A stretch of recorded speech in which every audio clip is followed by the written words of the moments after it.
Metropolitan Trust Bank's marble lobby had never felt so cold as it did that Friday morning, watching security pack up my family photos and 5 years of work into a cardboard box.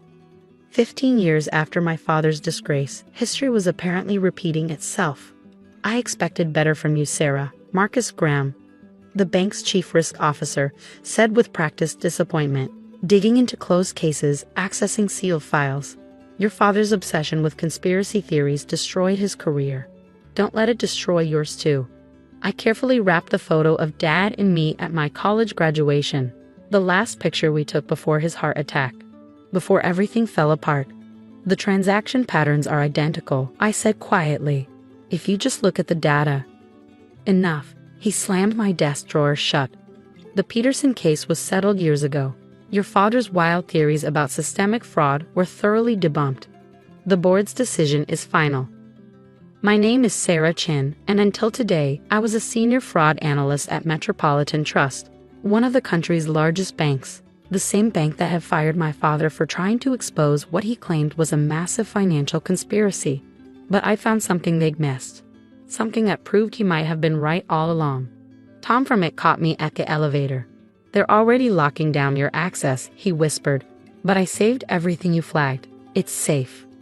I nodded slightly, thinking of the secure server we'd set up months ago. "Keep me posted."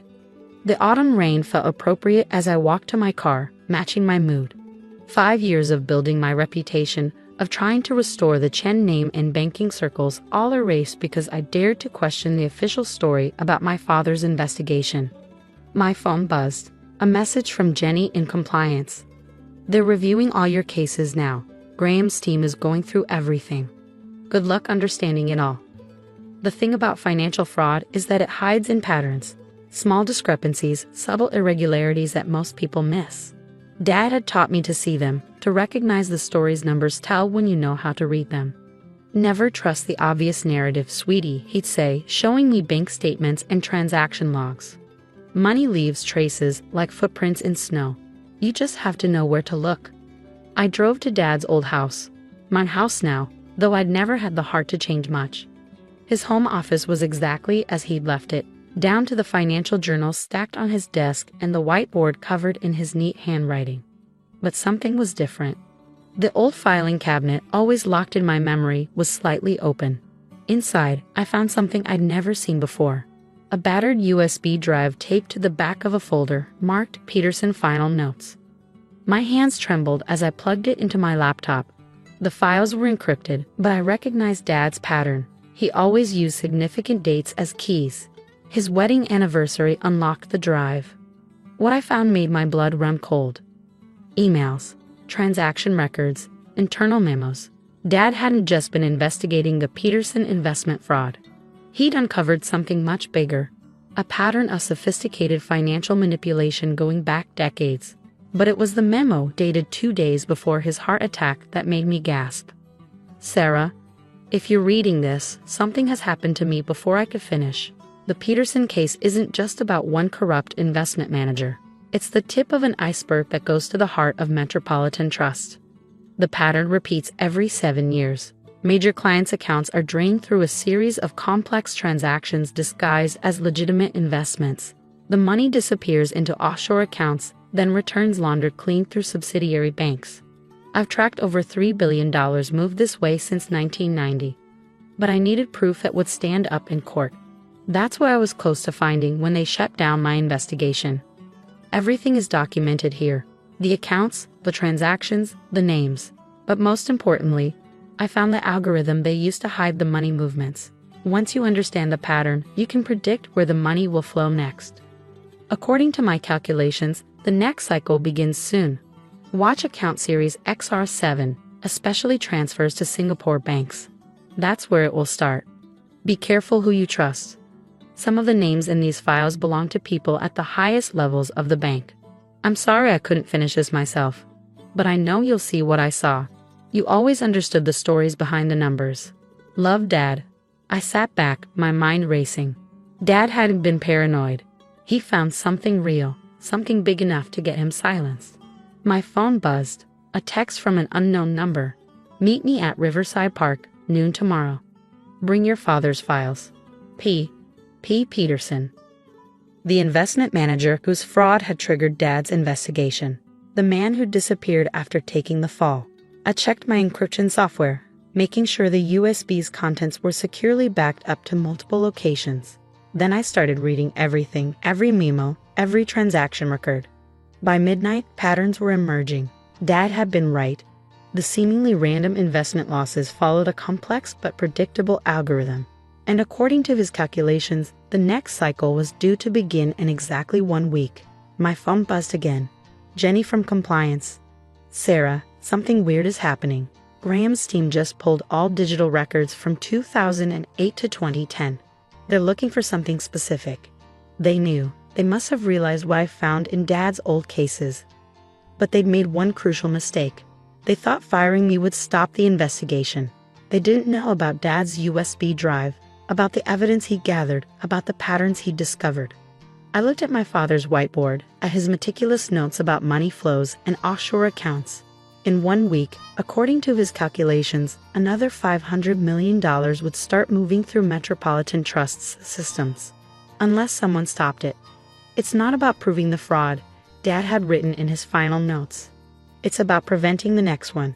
The evidence isn't just in past transactions, it's in what they're about to do. Tomorrow, I'd meet Peterson. But first, I had work to do. The rain had stopped, but Dad's office still felt charged with energy as I worked through the night, cross-referencing his findings with current account activities. Everything matched. The patterns were there, waiting for someone to see them. And in 7 days, they would try again. Part 2. Following the money. Riverside Park was quiet at noon on a Saturday, just a few joggers and dog walkers enjoying the autumn sunshine. I sat on the bench Dad used to favor, his USB drive secure in my pocket, watching for any sign of surveillance. Your father always liked this spot. The voice came from behind me. Said you could see the whole city, but nobody could sneak up on you. I turned. Peter Peterson looked nothing like his old bank photos. The distinguished investment manager had become a gray-haired man in a worn jacket, his eyes sharp but wary. Why now? I asked. After 15 years? He sat beside me, keeping his voice low. Because they're about to do it again. And this time, it's bigger than ever. For the next hour, Peterson filled in the gaps in Dad's investigation. The fraud wasn't just about stealing money, it was about power. A small group of executives at major banks had created a system for laundering billions in illegal funds. Your father figured out the algorithm, Peterson explained.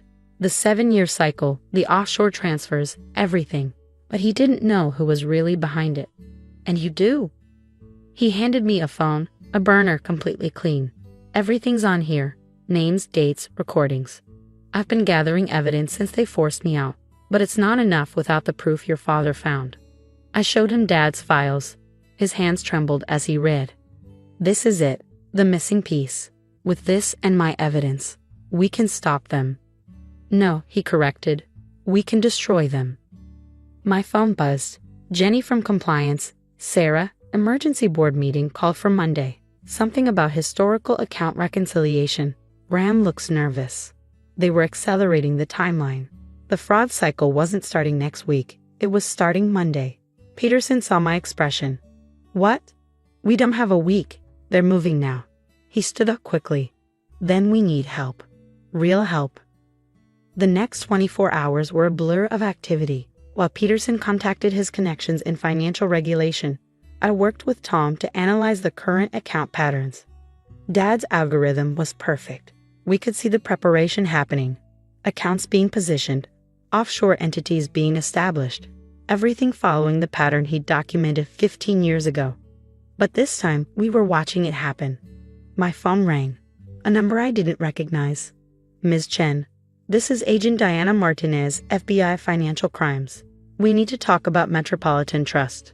The FBI had a task force ready. They'd been investigating similar patterns at other banks but could never prove the connection. Dad's algorithm was the key they needed. The money moves through a series of seemingly legitimate investments, I explained to the task force. Each transaction looks normal on its own. But when you map them according to this pattern, you can see the whole network. Agent Martinez finished, and predict their next move. Peterson's evidence proved crucial. He'd recorded conversations, gathered documents, tracked the money for years. Combined with Dad's algorithm and my current analysis, it painted a picture of corruption that went beyond anything we'd imagined. Sunday night, we set the trap. The FBI placed agents throughout Metropolitan Trust. Tom gave them access to real-time transaction monitoring. Peterson's contacts in other banks were ready to track the money flows. Monday morning, I walked into the bank's marble lobby one last time. Not as an employee, but as part of something bigger. The board meeting was set for 9 a.m. Graham and his conspirators would initiate the transfers, thinking they had complete control. At exactly 8:55, I sent a mass email to every board member, major shareholder, and financial regulator. The Peterson fraud wasn't what you were told. Watch the accounts. Watch what happens next. The truth is about to come out. Graham tried to stop the meeting. Too late. The transactions began exactly as Dad's algorithm predicted. Money flowing through private channels, heading for offshore accounts, and straight into the FBI's surveillance net. Kill the transfers, Graham shouted when agents entered the boardroom. Shut it down. But that only made it worse. The panicked attempts to stop the money movement created a clear trail of evidence. Everything Dad had predicted, everything Peterson had documented, play out in real time. By noon, the arrests began.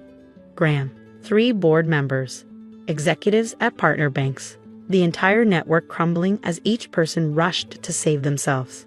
My phone buzzed one last time. Agent Martinez. We got them, all of them. Your father would be proud. The next weeks were intense.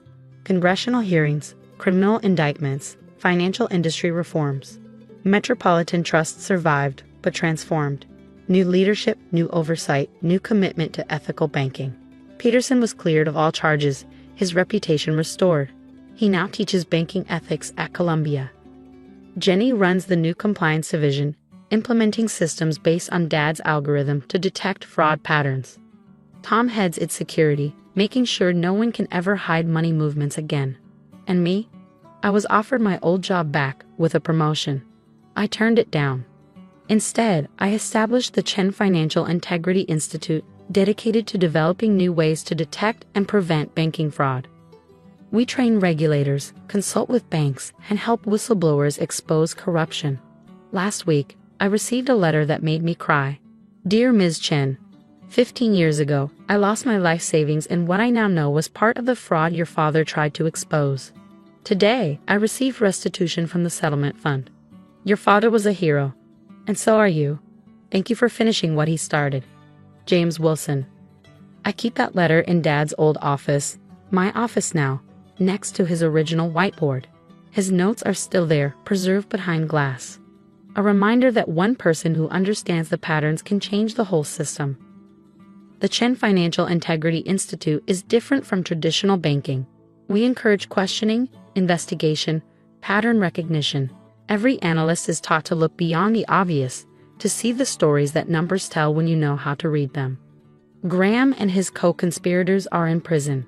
The 7-year fraud cycle is broken. But most importantly, Dad's reputation is restored. The bank officially acknowledged his investigation had been right all along. Yesterday, a young financial analyst showed me something she found. A new pattern of suspicious transactions in cryptocurrency markets. Everyone says it's just market volatility, she said nervously. But I think there's something else. Look deeper, I told her. Numbers never lie.